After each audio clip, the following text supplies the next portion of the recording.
Well, President Trump is doubling down on his calls to nationalize elections, specifically citing districts he lost in 2020, like Minnesota. He says that he wants the federal government to take charge, even though that could violate the Constitution. Here's Nancy Cordes.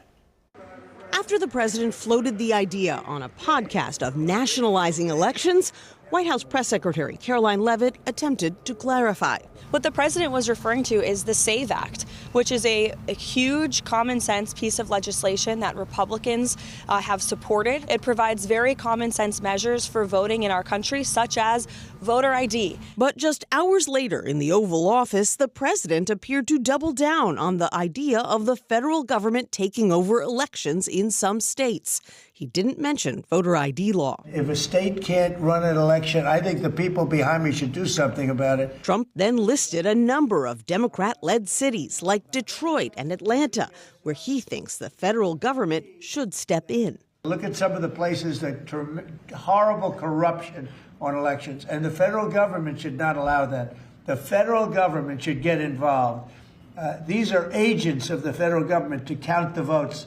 If they can't count the votes legally and honestly, then somebody else should take over.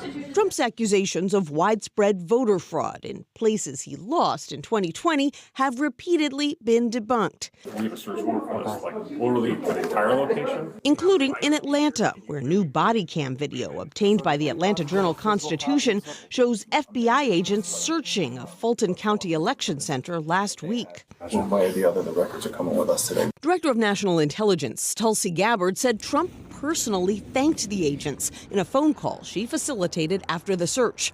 Trump's comments about a federal election takeover have sparked alarm among Democrats. The notional idea that he will, ask his loyalists to do something inappropriate beyond the Constitution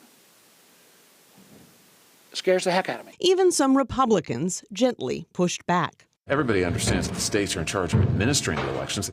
The Republican House Speaker Mike Johnson backed the president, arguing that he was simply expressing frustration with the integrity of elections around the country.